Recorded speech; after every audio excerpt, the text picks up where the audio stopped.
Hello అక్వామన్, నేనేదో స్నూఫీ గడ్ తింటాడని ప్రేమతో చపాతీ ముక్కలేస్తే ఈ బట్టుగాడు చూడండి వచ్చాడిని ఎట్లా టార్చర్ పెడుతున్నాడు. ఎప్పుడూ కరెక్ట్గా తినే టైంకి వచ్చి వాడికి చుక్కలు చూపిస్తాడు.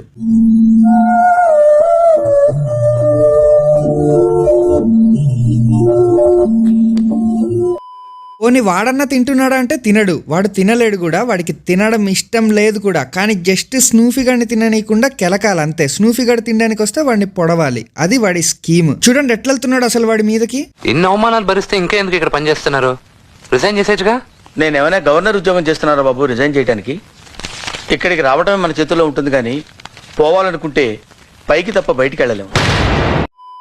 స్నూఫీ గడికేమో నేను ఇష్టం, నేను ఎక్కడికి వెళ్తే అక్కడికి వస్తాడు, నేను హాల్కి వెళ్తే హాల్కి వస్తాడు, నేను బెడ్రూమ్కి వస్తే బెడ్రూమ్కి వస్తాడు. అయితే బట్టుగాడికేమో స్నూఫీ గడిని టార్చర్ పెట్టడం ఇష్టం. సో స్నూఫీ గడు హాల్కి వస్తే హాల్కి వస్తాడు, బెడ్రూమ్కి వస్తే బెడ్రూమ్కి వస్తాడు. పోనీ వచ్చి కుదురుగా ఉంటాడా అంటే స్నూఫీ గడు అటు ఇటు కొంచెం కదిలినా వాడిని పొడిచిపాటు దొబ్బుతాడు. అక్కడేం చేస్తున్నావు? అసలు మనుషులతో పని ఏంట్రా నీకు? మేము మనుషులం కదా, మాకు ప్రైవేట్ లైఫ్ ఉండదా? అయినా ఏమిటండి మీరు పొద్దున 5 గంటలకు లేపుతారు, తెల్లవారుజామున 3 గంటల వరకు తాగుతుంటారు. మీకు సర్వీస్ చేయలేక చచ్చిపోతున్నాను. అయితే మొన్న స్నూఫీకి ఫ్యాన్స్ లేరా అని ఒక వీడియో పెడితే దగ్గరగా 11,000 కమెంట్స్ వచ్చాయి మామ. ఆ ఒక్క వీడియోతో స్నూఫీ గడికి కూడా ఇంత ఫ్యాన్ ఫాలోయింగ్ ఉందని నిరూపించేశారు. అసలు వాడిని ప్రేమించని మనిషి మనసు ఉండర్రా పడంతే.